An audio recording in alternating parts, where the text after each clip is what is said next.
Radhe Radhe. Hi friends, அனைவருக்கும் வணக்கம். எல்லோரும் எப்படி இருக்கீங்க ஃப்ரெண்ட்ஸ்? நல்லா இருக்கீங்களா? ஏற்கனவே ஒரு வீடியோ போட்டிருந்தேன். நிறைய ஃப்ரெண்ட்ஸ் வந்து கேட்டிருந்தீங்க, ஒடிஷாவுக்கு வந்த புதுசில் அங்கே எப்படி இருந்தது, செட்டில் ஆகுறதெல்லாம், கல்ச்சுரலாக வந்து ஏதாவது பிரச்சனை இருக்கா, அந்த மாதிரியெல்லாம். நானும் லவ் ஸ்டோரிக்கு அப்புறமா வந்து வீடியோ அப்லோட் பண்ணியிருந்தேன். நிறைய ஃப்ரெண்ட்ஸ் வந்து கேட்டிருந்ததுனால எல்லாருமே வந்து அங்கே எப்படி இருக்கும் அந்த கல்ச்சுரல், அதுக்கப்புறம் அங்கே நடக்கிறது, பழக்க வழக்கங்கள், இதெல்லாம் கஷ்டமா இல்லையா அப்படின்னு சொல்லி கேட்டிருந்தாங்க. அதனால தான் அந்த வீடியோ அப்லோட் பண்ணியிருந்தேன். மறுபடியும் வந்து ஒரு சில ஃப்ரெண்ட்ஸுங்க, நீங்கள் எதனால் யூடியூப்பில் வந்து வீடியோ போடல ஒடிஷாவுக்கு வந்த அப்புறமா, 5 வருஷம் வீடியோ போடலன்னு அடிக்கடி சொல்கிறீங்களே, ஏன் போடல அப்படின்னு சொல்லி கேட்டாங்க. ஏன்னா ஒடிஷாவுக்கு வந்த புதுசில் இங்கே வந்து அப்புறமா 2 வருஷமாக போட்டுட்டு தான் இருக்கேன். ஒரு 3 வருஷம் போல் கிட்டத்தட்ட வீடியோஸ் போடல. அந்த டைமில் தான் வந்து சப்ஸ்கிரைபர்ஸ்லேருந்து மொத்த பேருமே வந்து வியூஸ், அதுக்கப்புறம் போடுற வீடியோஸ்லாம் பார்க்குறதே இல்லை. ஏன்னா என்னால் அந்த டைமில் வந்து வீடியோஸ் போட முடியல. அது எதனாலன்னு சொல்லி சொல்கிறேன் இந்த வீடியோவில். ஆக்சுவலாக ஒடிஷாவுக்கு வந்த அப்புறமா என்னென்னலாம் வேலைகள், வீட்டில் எப்படியெல்லாம் நான் செய்வேன், அதுக்கப்புறம் வீட்டில் இருக்கிற வேலைகள் எல்லாமே சொல்லியிருந்தேன் ஏற்கனவே ஒரு வீடியோவில். இப்போ காலையில் வந்து ஒரு 5 மணிக்கு 4 மணிக்கு அந்த மாதிரி 5 மணி தான் அந்த டைமில் அப்போல்லாம் எந்திரிக்கிறது. 5 மணி போல் எந்திரிக்கிறோம் அப்படின்னா, ஒரு சில டைமில் காலையில் 5 மணிக்கே பொழுது வெடிஞ்சிடும். அப்போ வந்து ஒரு 4:30 மணி அந்த மாதிரி எந்திரிக்கிறது. எந்திரிச்சிட்டு வாசல் பெருக்கிறது, ஒருத்தவங்க வீடு பெருக்கிறவங்க. இப்போ நான் வீடு பெருக்கிறேன்னா அவங்க வாசல் பெருக்குவாங்க. நான் வந்து வெளியில் போக மாட்டேன். அவங்க வந்து என்னை விட கொஞ்சம் பெரியவங்கன்றதால அவங்க போய் பெருக்கிப்பாங்க வெளியில். நான் வந்து வீடெல்லாம் பெருக்கிட்டு அதுக்கப்புறமா வந்து காலையில் வேலை ஆரம்பிச்சிடும். துளசி செடி கழுவி நம்ம கோலம் போடுறது, அடுப்பு வந்து மொழுகி சாம்பல் எடுத்துகிட்டு அதெல்லாம் பண்ணுறது. தினமுமே வந்து அடுப்பு முழுகணும், தினமும் சாம்பல் எடுக்கணும். அது ஒரு வேலை, சின்னதாக தான், சின்ன சின்ன வேலைகள் தான். அதுக்கப்புறமா வந்து துளசி மடம் குளிச்சுட்டு அப்புறமா வந்து துளசி மடம் வந்து சாணி போட்டு மொழுகி, அந்த பக்கம் வீட்டில் இருக்கிறது நான் ஆல்ரெடி காமிச்சிருப்பேன். சாணி போட்டு மொழுகிட்டு கோலம் போட்டுட்டு அதுக்கப்புறமா வந்து அவங்க குளிச்சுட்டு அவங்கவுங்க வேலை, காலையில் வந்து குளித்த அப்புறமா சாமி பூஜை பண்ணி சாமி கும்பிட்டுட்டு அதுக்கப்புறமா வந்து காலையில் அடுப்பு பற்ற வைக்கிறது. இப்போ எனக்கு அடுப்பு பற்ற வைக்க தெரியாது, நான் ஆல்ரெடி சொல்லியிருந்தேன் அப்போ வந்த புதுசில். இப்போ ஓகே. அப்போ வந்து அவங்க எனக்கு அடுப்பு பற்ற வச்சுருவாங்க. நான் வந்து பட்டாணி நைட்லேயே ஊற வச்சுருப்பாங்க. அந்த பட்டாணி வேக வச்சு அதை கொஞ்ச நேரம் அது வெந்துக்கிட்டே இருக்கும். அந்த டைமில் வந்து இப்போ நான் வந்து ரெடி ஆகிட்டு குளிச்சுட்டு வந்து ரெடி ஆகிட்டு பட்டாணி அடுப்பு மேலே வச்சு அது பாட்டுக்கு வெந்துட்டுருக்கோம். நான் வந்து பசங்க வந்து காலையிலே எழுந்திரிச்சிருவாங்க. அவங்க எந்திரிச்சு அவங்க பாட்டுக்கு விளையாடிட்டு இருப்பாங்க. கிராமம் அப்படின்றதுனால அவங்க பாட்டுக்கு விளையாடிட்டு இருப்பாங்க. அப்போ வந்த புதுசில் வந்து டியூஷன் எங்கேயும் வைக்கல, ஜஸ்ட் வந்து விளையாடுவாங்க. காலையில் குட்டி குட்டியாக தான் இருந்தாங்க, அந்தளவுக்கு வளரல 2 பேருமே. பெரியவன் வந்து 2nd ஸ்டாண்டர்ட் அப்போ படிக்கணும் சேர்க்கறதுக்காக நினச்சிட்டு இருந்தோம். சின்னவன் வந்து குட்டியாக தான் இருந்தான். 2 பேரும் அவங்கவுங்க விளையாட ஆரம்பிச்சிருவாங்க. அதுக்கப்புறம் நான் வந்து பட்டாணி அடுப்பு மேலே வச்சுட்டு குழந்தைங்களுக்கு சாப்பிட்றதுக்கு அவல் இல்லை பிஸ்கட் என்ன இருக்கோ வீட்டில், கூட்டு குடும்பம்னா எல்லாருக்கும் தெரிஞ்ச விஷயம், நிறைய பொருட்கள் வந்து வாங்கி வைக்க வேண்டியிருக்கோம். ஆக்சுவலாக வந்து நாங்கள் வந்த புதுசில் ஃபஸ்ட்டு வந்து எப்போவுமே காசு கொடுத்துருவோம். ஓகே, வந்து அப்புறமா வந்து நம்ம அப்பா கிட்டே காசு கொடுத்தாலும் இப்போ நம்ம எல்லாருமே வீட்டில் இருக்கோம்னா கண்டிப்பாக பொருட்கள்லாம் நிறைய வாங்க வேண்டியிருக்கோன்னா, அவங்க வந்து ஊரில் கிராமத்தில் இருக்காங்க, அவங்க என்ன வாங்குவாங்க, சரி இருக்கட்டும் பரவாயில்ல சொல்லிட்டு ஹஸ்பண்ட் வந்து மோஸ்ட்லி எல்லா பொருளும் வாங்கிட்டு வந்துடுவாங்க, வீட்டுக்கு தேவையான பொருட்கள் எல்லாமே. வீட்டில் வந்து மொத்தமாக எத்தனை பேர்னா, ஹஸ்பண்ட், நான், என் பசங்க 2 பேர், என் அம்மா, மாமியார், மாமனார், ஓரக்குத்தி, அவங்க ஹஸ்பண்ட், அவங்க பையன். இது இல்லாமல் எங்கள் நாத்தனாரோட பையனும் எங்கள் வீட்டில் தான் வளர்ந்தான், அவனும் அங்கே தான் இருந்தான். எங்கள் நாத்தனார் வந்து அடிக்கடி வந்துடுவாங்க. அப்போல்லாம் வந்தாங்கன்னா 1 மாதம் 2 மாதம் இருந்துட்டு தான் போவாங்க. இப்போ வந்து மோஸ்ட்லி அந்த பக்கம் அந்தளவுக்கு இப்போ வரலை. அவங்க மோஸ்ட்லி அப்போல்லாம் வரும்போது ரொம்ப மாதக்கணக்கில் இருப்பாங்க. அந்த மாதிரி தான் இருக்கும் ஃபேமிலி. வீடு வந்து அந்த பக்கம் வீடு எத்தனைன்னு நான் சொல்லியிருந்தேன் ஆல்ரெடி. கொஞ்சம் கஷ்டமாக இருக்கும். அதனால் வந்து லேடிஸ்லாம் நாங்கள் எல்லாம் ஒரு ரூமில் படுத்துருவோம். அந்த பக்கம் இன்னொரு ரூமில் அவங்க படுத்துப்பாங்க. அவங்க அப்பத்துலேருந்து அந்த ரூமில் இருக்காங்க, அப்புறம் அவங்க படுத்துப்பாங்க. நாங்கள் அட்ஜஸ்ட் பண்ணி படுத்துருவோம். ஹாலு, அதுக்கப்புறம் அப்பா சின்ன ரூம், மண் ரூம், அந்த பக்கம் இந்த பக்கம் அப்படின்னு சொல்லிட்டு படுத்துருவோம். நாத்தனார்லாம் வந்தாங்கன்னா நான் பசங்க, எங்கள் மாமியார், என் அம்மா, நாத்தனார், பசங்க எல்லோரும் வந்து அந்த ரூமில் படுத்துருவோம். ஹஸ்பண்ட் வந்து ஹாலில் சின்ன ரூம் இருக்கும், அங்கே படுத்துருவாங்க. இந்த மாதிரி தான் வந்து அப்போ இருந்தது. அப்போ வந்து பக்கத்தில் அந்த பெரிய வீடு வந்து கட்டாமையாக இருக்குன்னா, ஆக்சுவலி சென்னையிலேருந்து நாங்கள் ஃபஸ்ட்டு நடுவில் ஒரு தடவை வரும்போது ஃபானி புயல் வந்ததுன்னு சொல்லி நான் வீடியோ போட்டிருப்பேன். ஃபானி புயலில் வந்து பெரிய வீடு, அதாவது இப்போ இருக்கிற வீடு உடஞ்சி போச்சு. மரம் வந்து அப்படியே விழுந்துட்டுது மேலே, அதனால் ஃபுல்லாக காலி. லைவ்லேயே நான் காமிச்சிருப்பேன் அந்த வீடை. அந்த ஃபோனி டைமில். அதுக்கப்புறமா வந்து அந்த வீடு உடஞ்சி போயிட்டதுனால நாங்கள் வந்து அப்போ ஒரு 40,000 இருந்தால் இந்த பக்கம் அந்த வீடு வந்து கட்டியிருக்கலாம். அந்த காசு வந்து அப்போது ரேட்லாம் ஜாஸ்தி, புயல் உடஞ்சதுனால சீட்லாம் ரொம்ப ரேட் விற்க ஆரம்பிச்சிட்டாங்க. ஹஸ்பண்ட் வந்து என்ன சொன்னாங்கன்னா, நம்ம எப்படியும் சென்னையில் தான் இருக்கோம், இந்த வீடு அப்புறமா கட்டிக்கலாம், காசு வந்து கொடுத்துட்டோம்னா அவங்க இந்த வீடு கட்டிக்கிட்டு அவங்க என்ன பண்ணுவாங்க, இப்போ அப்பா அம்மா அண்ணா அண்ணி எல்லாம் இருக்காங்க, அவங்கெல்லாம் எப்படி என்ன பண்ணுவாங்க, மழை வேறு வந்துக்கிட்டு இருக்கு அப்படின்னு சொல்லிட்டு சரி ஓகே நானும் வந்து ஓகே பரவாயில்ல. அப்போ வந்து மறுபடியும் நம்மளால் காசு சேர்க்க முடியுமோ இல்லையோ, ஏன்னா இப்போவே கொஞ்சம் கஷ்டமாக இருக்குது, நம்ம வந்து ஃபேமிலி ஆரம்பிச்சாச்சு, கொஞ்சம் கஷ்டமாக இருக்குது, இல்லை பரவாயில்ல பார்த்துக்கலாம், ஹெல்ப் பண்ணாமையாக போயிடுவாங்க அப்படின்னு சொல்லிட்டு சரி ஓகேன்னு சொல்லிட்டு நாங்கள் வந்து அந்த காசு வந்து மாமனார்கிட்ட கொடுத்துட்டு அந்த வீடு வந்து அதுக்கப்புறமா இப்போ ரெடி பண்ண வீடு தான் அது. இப்போ இருக்கிறது 5 வருஷம் ஆச்சு, 5-6 வருஷம் போல் ஆகிடுச்சு. அதுக்கப்புறம் நாங்கள் சென்னை போயிட்டோம். சென்னையில் இருந்து 2 வருஷம் கழிச்சு அதான் ஃபோனி புயலுக்கு அப்புறமா கொரோனா வர ஆரம்பிச்சிருச்சு. கொரோனா டைமில் தான் எங்களோட ஸ்ட்ரகிள்ஸ்லாம் நான் ஆல்ரெடி சொல்லியிருப்போமே. சரி கொரோனா வந்துட்டு இப்போ என்ன பண்ணுறதுன்னு சொல்லிட்டு சரி ஊருக்கே வந்துடலாம். மோஸ்ட்லி வந்து அப்பா அம்மாவும் வயசாகிட்டாங்க, பசங்களையும் படிக்க வைக்கணும், ஒரு ஸ்டடியாக இருக்கணும், இந்த மாதிரி கொரோனா வருது, அப்புறமா நடுவில் ஏதாவது பிரச்சனைனா நம்ம எங்கே போகிறது, என்ன பண்ணுறது அப்படின்னு சொல்லிட்டு சரி ஓகே என்னதான் இருந்தாலும் ஒடிஷாவில் இருந்துக்கலாம், சென்னையில் இருந்திருந்தால் கண்டிப்பாக இருக்கலாம், ஒரு வீடு வாடகை எடுத்துகிட்டு நம்ம லைஃப் லாங் கூட செட்டில் ஆகிடலாம். ஆனால் வந்து ஹஸ்பண்டுக்கு வந்து அந்தளவுக்கு ஒரு சந்தோஷமாக இருக்குமான்னு கேட்டால் கண்டிப்பாக இல்லை. ஏன்னா அவருக்கு அவரோட அப்பா அம்மானா ரொம்ப வந்து பாசம். மந்த்லி வந்து அவர் கொடுக்குற காசு இல்லாமையே அவங்க ஏதாவது ஒன்றுனா உடனே வந்து அவர் காசு கொடுத்துருவாங்க. அவர் அப்பா அம்மா சந்தோஷமாக இருக்கணுன்றதுனால அண்ணா தம்பி அக்கா தங்கச்சி எல்லாரையுமே அவர் பார்ப்பார். அந்த அளவுக்கு அவர் கேர் எடுத்துப்பார். அப்போ அவர் மனசு கஷ்டப்படுத்திட்டு நான் சென்னையில் இருக்கிறோன்னு சொன்னால் கண்டிப்பாக அவர் மனசு கஷ்டமாக இருந்திருக்கும். அதனால் வந்து நான் அவரை புரிஞ்சிக்கணும்னு சொல்லிட்டு சரி ஒடிஷா போயிடலாம் அப்படின்னு சொல்லிட்டு இங்கே வந்துட்டோம். வந்த அப்புறமா தான் அந்த வீட்டில் இருந்தப்போ இந்த மாதிரி இருந்தது. இப்போ வீடு ஃபஸ்ட்டு வந்து கட்டலான்னு வச்சுருந்த அந்த காசு வந்து அந்த பக்கம் கட்டியாச்சு. இப்போ இந்த வீடு எப்படி கட்டுறது, அப்போ வந்து கண்டிப்பாக ஃபினான்ஷியல் ப்ராப்ளம். ஏங்க எப்படி இதை கட்டுறது அப்படின்னா சரி சொல்லலாம். மூத்தார் இருக்காங்க, ப்ளஸ் வந்து மாமனார் வந்து அப்போ தேங்காய் மரம்லாம் உடஞ்சதுனால அந்த காசு வந்து கொஞ்சம் வந்திருந்தது. அதை வச்சு தான் நாங்கள் கொரோனா டைமில் காசு கொடுக்காதப்ப அவங்க வந்து கொஞ்சம் பேலன்ஸ் பண்ணிக்கிட்டாங்க. சரி நாங்கள் வந்த அப்புறமா மறுபடியும் வந்து அதே மாதிரி தான். இப்போ காசு வீடு கட்டணுன்னா என்ன பண்ணோம், ஃபர்ஸ்ட் ஆஃப் ஆல் நாங்கள் தான் போட்டு கட்டணும். எங்கள் மூத்தார் வந்து நான் ஊரில் தான் இருக்கேன், நான் எங்கேருந்து கொண்டு வந்துட்டேன் அப்படின்னு சொல்லிட்டாங்க. சரி எப்படி தான் வீடு கட்டுறதுன்னா அவங்க வந்து ஃபஸ்ட்டு வந்து சொன்னாங்க சென்னையில் இருக்கும்போது நான் வந்து அவங்களும் சென்னை போவாங்க, அப்போ நான் வந்து கொஞ்சம் காசு கொடுக்குறேன், நீங்கள் கொஞ்சம் காசு கொடுங்க, ரெண்டுத்தையும் சேர்த்து வச்சு வீடு கட்டிடலாம் அப்படின்னு சொல்லி சரின்னு சொல்லிட்டு ஹஸ்பண்ட் வந்து அவங்க என்ன சொன்னாங்க, என்னால் ஒரு 10,000 தான் கொடுக்க முடியும், நீங்கள் கொஞ்சம் எக்ஸ்ட்ராவாக கொடுங்க, நான் எங்கேயும் எப்போயோ தானே ஒரு தடவை போயிட்டு வரேன் அப்படின்னு சொல்லிடுவேன். சரி ஹஸ்பண்ட் என்ன சொன்னால் ஓகே நான் வந்து கொடுத்துட்றேன் அப்படின்னு சொல்லிவிட்டு அப்புறமா அவங்களோட ஏதோ வேலை, அவங்க மச்சினனுக்கு அவங்க ஹஸ்பண்டோட அவங்க ஒய்ஃபோட அண்ணாக்கு மேரேஜ் அந்த மாதிரி ஏதோ ஒன்று சொல்லி காசெல்லாம் காலி அடிச்சு காசு இல்லைன்னு சொல்லிட்டாங்க. ஃபஸ்ட்டு வந்து ஹஸ்பண்ட் வந்து டென்ஷன் ஆகிட்டாங்க, நீங்கள் சொன்னீங்க வீடு கட்டலான்னு சொல்லி இப்போ இந்த மாதிரி சொல்கிறீங்களா, அதாவது ஊருக்கு வரத்துக்கு முன்னாடியே இப்படி சொல்கிறீங்களே அப்படின்னு சொன்னால் நான் என்ன பண்ணுறது, செலவாயிடுச்சு. சரி ஓகே அவங்க வந்து அந்தளவுக்கு கிடையாது. சரி ஓகே நம்ம என்ன பண்ணலாம், ஓகே அப்படின்னு சொல்லிட்டு ஹஸ்பண்ட் வந்து என்ன சொன்னாங்க, சரி நம்ம ஊருக்கு ஃபஸ்ட்டு போகலாம், அப்புறமா வந்து வீடு பொறுமையாக கட்டிக்கலாம் பார்க்கலாம் அப்படின்னு சொல்லிட்டு ஓகே அப்படின்னு சொல்லி வந்தாச்சு. அப்புறம் வீடு கட்டுறதுக்கு கொஞ்சம் அப்படி இப்படி பிரச்சனை இருந்தது. சரி எப்படி தான் கட்டுறது, நீங்கள் என்ன தான் சொல்கிறீங்கன்னா நீங்கள் கட்டுற மாதிரி இருந்தால் ஃபுல்லாக நாங்கள் தான் கட்டணும் ஃபர்ஸ்ட் ஆஃப் ஆல்.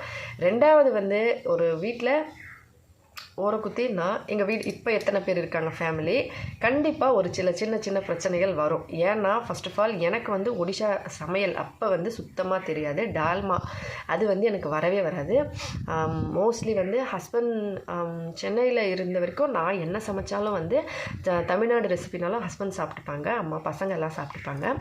ஆனால் எங்கள் மாமனாருக்கும் மாமியாருக்கும் டால்மா இல்லாமல் சாப்பிடவே மாட்டாங்க. 365 நாளில் நான் ஆல்ரெடி சொல்லியிருப்பேன், 350 நாள் கண்டிப்பாக டால்மா வந்து செய்ய வேண்டியிருக்கோம். அந்த டால்மா வந்து அவங்களுக்கு தான் வரும். ஃபஸ்ட்டு எங்கள் மாமனாருக்கு டால்மா, எங்கள் ஹஸ்பண்டோட அண்ணா அவங்களுக்கு வந்து குழம்பு வகைகள், காரக்குழம்பு, மசாலா வகைகள், நான்வெஜ் இதெல்லாம் தான் அவங்க சாப்பிடுவாங்க. ஓகே பசங்க என் ஹஸ்பண்ட் என் பசங்க வந்து அவங்களுக்கு வந்து டால்மா இருந்தாலும் ஓகே, குழம்பு இருந்தாலும் ஓகே. எங்களை பொறுத்த வரைக்கும் சாப்பாட்டில் பிரச்சனை இல்லை, ஏன்னா நாங்கள் வந்து அந்த மாதிரி பழகிட்டோம். ஆனால் அங்கே அந்த மாதிரி இல்லை. அதே மாதிரி சமைச்சா இப்போ வந்து எப்போவுமே அவங்களே சமைச்சிட்டு தான் அவங்க என்ன சொல்லுவாங்கன்னா நானே எப்போவுமே சமைக்கணுமா அந்த மாதிரி பேச்சு வரும். இப்போ நான் வந்து நடுவில் சமைச்சா அது நல்லா இல்லை இது நல்லா இல்லைன்னு சொல்லுவாங்க. பரிமாறும்போது நான் கொஞ்சம் அதிகமாக கொடுத்துட்டாலும் நீ அதிகமாக கொடுத்துட்டு அதனால தான் பத்தலை அப்படின்னு சொல்லிடுவாங்க. எல்லாத்துலேயுமே ஒரு பேச்சு. ஏன்னா அவங்க வந்து ஃபஸ்ட்லேருந்து இருக்காங்க, 8 வருஷம் ஆகிடுச்சு அவங்க வந்து, அப்போ அந்த டைமில் 8 வருஷம் ஆகிடுச்சு அவங்க வந்து, அவங்க எல்லாமே பழகிக்கிட்டாங்க. நான் வந்து புதுசு, அப்போ வந்து நான் என்ன பண்ணாலும் வந்து அவங்களுக்கு வந்து அது தப்பா ஐயோ அதிகமாகிடுச்சு, ஐயோ ஐயோ கம்மியாயிடுச்சு அப்படி தான் சொல்லுவாங்க. மோஸ்ட்லி வந்து எல்லா ஸ்ட்ரகிள்ஸ் ப்ளஸ் வந்து சின்ன சின்ன பிரச்சனைகள் குடும்பத்தில் இருக்கிறது தான். அவங்க இதை சொன்னாங்க, இவங்க அதை சொன்னாங்க, அது பண்ணாங்க, இது பண்ணாங்க, அது மாதிரி நடக்க ஆரம்பிச்சிருச்சு. ஓகே, அப்போ தான் வந்து ஹஸ்பண்ட் வந்து சரி என்ன பண்ணலாம் பிளான் பண்ணிவிட்டு நம்ம வேணால் புவனேஸ்வரில் வீடு எடுத்துகிட்டு இருந்துக்கலாம், ஏதாவது ஒரு வேலை பார்க்கலாம் அப்படின்னு சொல்லிட்டு புவனேஸ்வரில் வந்து ஹஸ்பண்ட் ஒர்க் பண்ண ஆரம்பித்தாங்க. அப்போ தான் சேலரி ரொம்ப ரொம்ப கம்மி. சுத்தமாக சேலரி வந்து பாதி, சென்னையில் எவ்வளோ வாங்கினாரோ அதில் பாதி தான் வந்தது. அதை வச்சு குடும்பம் நடத்துறது கண்டிப்பாக கஷ்டம். சரி என்ன பண்ணலாம் அப்படின்னு சொல்லிட்டு சரி அங்கே வந்து வீடு கட்ட முடியாது.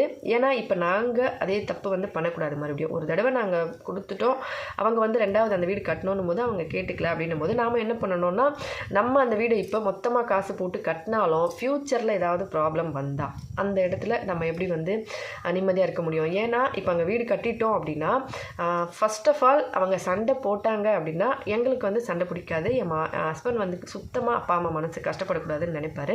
அதனால் அங்கேருந்து நம்ம கிளம்பி வர வேண்டியிருக்கோம் வேறு எங்கேயாச்சும். அப்படி வேறு எங்கேயாவது வந்தால் அப்போ நம்ம அந்த கட்டின வீடுக்கு நம்ம செலவு பண்ண காசுக்கு எதுவுமே ஒரு இது இல்லாமல் போயிடும். இதை வந்து நிறைய பேர் சொன்னாங்க. ப்ளஸ் அப்பாவுக்கிட்ட கேட்ட உடனே அப்பா வந்து எப்படி குறை சொல்லுவாங்க, பசங்க என்னதான் இருந்தாலும் 2 பேரும் அவங்க பசங்க.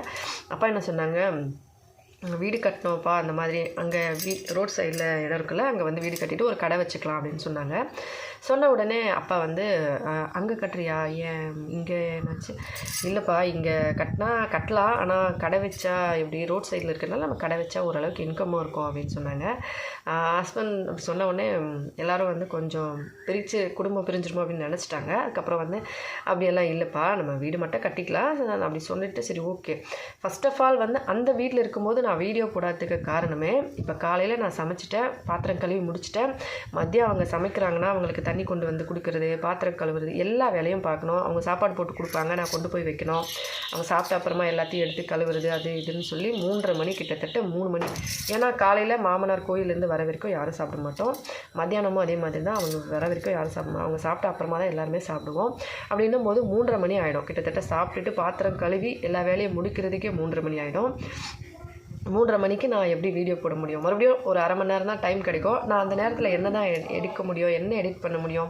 ப்ளஸ் வந்து நான் குழந்தைங்கள பார்த்துக்கணும், அவங்கள ரெடி பண்ணணும், அவங்களோட வேலை இருக்குது, அவங்களுக்கு சாப்பாடு கொடுக்கணும், வீட்டு வேலை, அப்புறம் வீடு வாசல் பெருக்கி ஈவினிங் 4 மணி ஆனோடனே மறுபடியும் வீடு வாசல் பெருக்கணும், டீ போடணும், அந்த வேலை இந்த வேலை சொல்லிட்டு மறுபடியும் நைட்டுக்கு சமைக்கணும் அப்படின்னு சொல்லி ஆரம்பிச்சிடும். நைட்டு தூங்கும்போது அவங்க வீட்டில் மாடு இருக்கும், அதனால் வந்து அவங்க நைட்டு 10 மணிக்கு மேலே தான் சாப்பிடுவாங்க.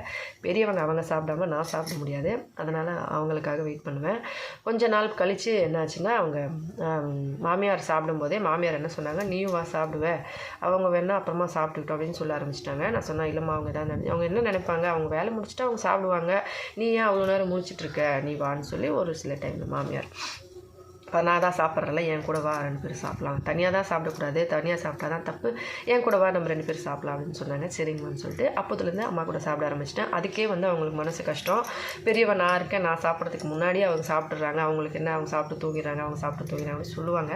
ஜஸ்ட் கண்டுக்கிறது இல்லை, நமக்கு எது நல்லதோ அதான் பண்ண முடியும். ஏன்னா இப்போ நான் 10:30 மணி வரைக்கும் முடிச்சுட்டு இருந்தால் குழந்தைங்களை தூங்க வைக்கிறது எப்படி, அதனால் வந்து மாமியார் என்ன சொல்லி நீ சாப்பிட்டு போய் பசங்களை தூங்க வைன்னு சொல்லிடுவாங்க. சரி ஓகேன்னு சொல்லிட்டு நான் அங்கே போயிட்டேன். ஹஸ்பண்டும் அதுக்கப்புறம் தான் வீடு கட்ட ஆரம்பிச்சிது. அதுக்கு முன்னாடி வந்து நடுவில் கொஞ்ச நாள் ஃபஸ்ட்டு வந்து அந்த கம்பெனியில் ஒர்க் பண்ணுறதுக்கு என் ஹஸ்பண்ட் வந்து அங்கே போய் வேலை செஞ்சாங்க.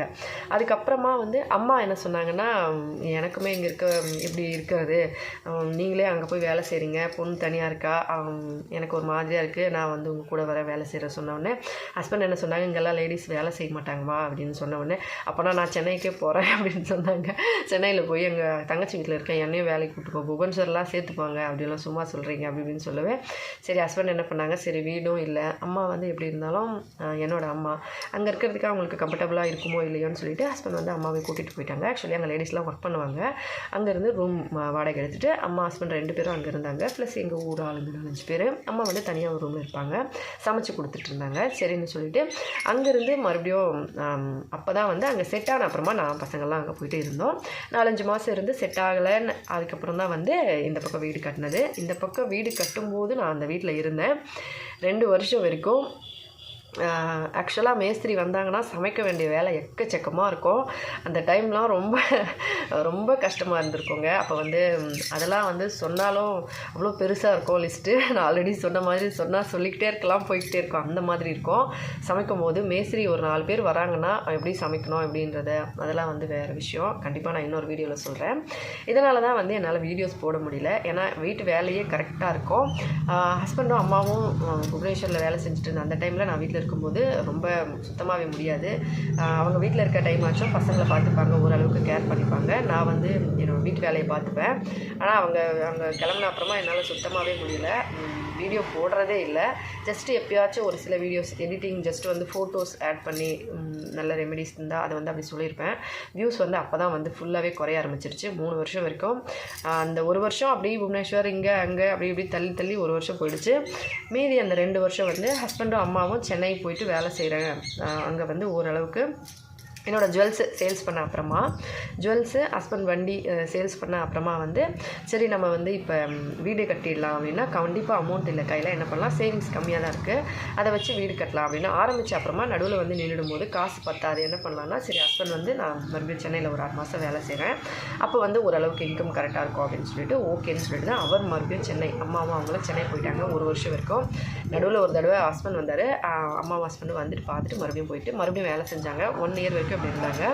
அப்புறமா இந்த வீடு கட்டி இந்த பக்கம் வீட்டுக்கு வந்து 1 இயர் வரைக்கும் புவனேஸ்வரில் வேலை செஞ்சாங்க. அப்போ தான் வந்து நான் வீட்டில் இருந்தேன், அம்மாவும் ஹஸ்பண்டும் புவனேஸ்வரில் வேலை செய்வாங்க. சனிக்கிழமை ஞாயிற்றுக்கிழமை வீட்டுக்கு வருவாங்க, பார்த்துட்டு மறுபடியும் வேலை செய்வாங்க. ஆனால் அது வந்து கொஞ்சம் ஃபினான்ஷியல் ப்ராப்ளம் ஆரம்பிச்சிட்டதுனால தான் அதுக்கப்புறமா இந்த பக்கம் வீட்டில் இருக்கும்போது இப்போ 2 வருஷமாக ஒரு 1.5 வருஷம் ஆச்சு சென்னை போயிட்டு வந்துட்டுருக்காங்க. அதான் அந்த ஃபினான்ஷியல் ப்ராப்ளம். இதுக்கெல்லாம் என்ன ஒரே ஒரு வழி அப்படின்னா, ஃபினான்ஷியல் ப்ராப்ளம் இருக்கக்கூடாதுன்னா ஒடிஷாவில் மேனுஃபேக்சர் கம்பெனியில் சேலரி ரொம்ப கம்மி. 2வது வந்து வேலை கிடைக்கிறதும் கஷ்டம், அப்படியே கிடைச்சாலும் சம்பளம் கம்மி. இதுக்கு என்ன பண்ணணும்னா ஒடிஷாவில் வந்து சொந்தமாக தொழில் பண்ணுறவங்க கண்டிப்பாக முன்னேறலாம். அப்படி சொந்தமாக பண்ணலை, ஏதாவது வந்து இந்த மாதிரி வேலை செய்கிறாங்கன்னா வேலை செஞ்சால் கண்டிப்பாக சம்பளம் கம்மி. அவங்க வந்து கிராமத்தில் இருக்காங்க, ஒரு ஜாயின்ட் ஃபேமிலியில் ஓரளவுக்கு ஓகே, 4 பக்கமும் வந்து சம்பாதிக்கிறாங்க, அவங்க ஓகே சமாளிச்சிடலாம். ஆனால் ஒருத்தவங்க சம்பாதிக்கணும், குடும்ப ஃபேமிலி பெருசுன்னா கண்டிப்பாக வந்து நமக்கு கொஞ்சம் நல்ல ஒரு சொந்த தொழில் இருக்கணும். அதுக்காக தான் யோசிச்சுட்ருக்கோம். கண்டிப்பாக கடவுள் புண்ணியத்தில் கடவுளோட ஆசீர்வாதம் இருந்தால் சீக்கிரமாக ஒரு சின்னதாக ஒரு கடை வச்சு செட் ஆகிடலாம் அப்படின்னு சொல்லி பார்த்துட்ருக்கோம். ஏன்னா இங்கே ஸ்கூலுமே வந்து நிறைய பிரச்சனை இருக்குது, ஆல்ரெடி சொல்லியிருந்தேன். புவனேஸ்வரில் இருந்தால் நாங்கள் வந்து அங்கே போனால் கண்டிப்பாக வந்து இப்போ வீட்டுக்கு கொடுக்குற காசை விட கொஞ்சம் எக்ஸ்ட்ராவாக கொடுக்க வேண்டியிருக்கோம். ஏன்னா அவங்க வந்து சமைக்கிறாங்க, எல்லாமே செய்கிறாங்க. அப்படின்னா நான் இந்த பக்கம் இருக்கிறதுனால நான் என்னால் முடிஞ்சது எல்லாமே செஞ்சுட்டு பாதி கொடுத்துட்றேன். எல்லா பொருட்கள் வாங்கும்போது அதெல்லாம் பண்ணிட்டேன், காசு வந்து கொடுக்குறது ஓகே. ஆனால் நான் அங்கே போனால் அவங்க தான் ஃபுல் கேர் எடுத்து அப்பா அம்மா பார்க்கணும். அதனால் வந்து கண்டிப்பாக வந்து நாங்கள் கொஞ்சம் எக்ஸ்ட்ரா காசு கொடுக்க வேண்டியிருக்கோம். ப்ளஸ் வந்து புவனேஸ்வரில் வாடகை ஜாஸ்தி, கடை வச்சா ஓடுமா ஓடாதா, பசங்க படிப்பு ப்ளஸ் ஃபேமிலி, இதெல்லாம் கொஞ்சம் பயமாக இருக்குது. அதனால தான் லோன் எடுக்க கஷ்டமாக இருக்குது. ஃபஸ்ட்டு லோன் எடுத்துகிட்டு முடிஞ்ச வரைக்கும் பொறுமையாக பண்ணலாம், கடை வைக்கலாம் அப்படின்னு சொல்லி பிளான் பண்ணியிருக்கோம். பார்க்கலாம், கடவுள் விட்ட வழி தான் எல்லாமே.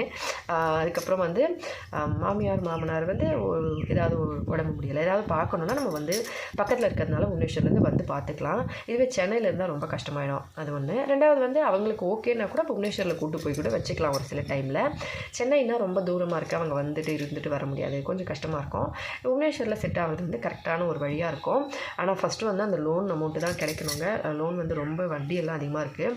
அதனால் யோசிச்சுட்ருக்கோம், பார்க்கலாம். ஜுவல்ஸ் இருந்தால் ஜுவல்ஸ் வச்சு அடமானம் வச்சுருக்கலாம், இல்லை விற்று கூட இருக்கலாம். அதையும் ஆல்ரெடி வீட்டுக்காக விற்றாச்சு. அதனால் வந்து சரி ஃபஸ்ட்டு வந்து பார்க்கலாம். ஹஸ்பண்ட் வந்த அப்புறமா ஜனவரிக்கு அப்புறம் வந்துட்டாங்கன்னா கண்டிப்பாக ஒரு லோன் இல்லை ஏதாவது எடுத்துகிட்டு சின்னதாக வச்ச ஒரு ஹோட்டல் ஜஸ்ட் வந்து ஓரளவுக்கு ரன் பண்ணுறட்டும் ஃபஸ்ட்டு, அந்த மாதிரி ஒரு ஹோட்டல் வச்சுக்கலாம். அதுக்கப்புறம் கடவுள் புண்ணியத்தில் நம்ம நல்லா ஒழுங்காக சமைச்சு எல்லோரும் வந்து நல்லா சாப்பிட்டு பிடிச்சிருந்தா கொஞ்சம் டெவலப் ஆச்சுன்னா ஃபேமிலி ரன் பண்ணுறதுக்கு ஓகேவாக இருக்கும் அப்படின்னு சொல்லி தான் இப்போதைக்கு பிளானு. இதுதாங்க ஒடிஷாக்கு வந்த புதுசில் என்னோடய ஸ்ட்ரகிள்ஸு. வீடியோ வேறு ரொம்ப லாங்காக போயிடுச்சு. வீடியோ பிடிச்சிருந்தால் லைக் பண்ணி ஷேர் பண்ணி சப்ஸ்கிரைப் பண்ணுங்கள். ஹெல்த்தியாக சாப்பிட்டு சந்தோஷமாக சேஃபாக பத்திரமா வருங்க. இதே மாதிரி இன்னொரு வீடியோவில் பார்க்கலாம். நன்றி, வணக்கம்.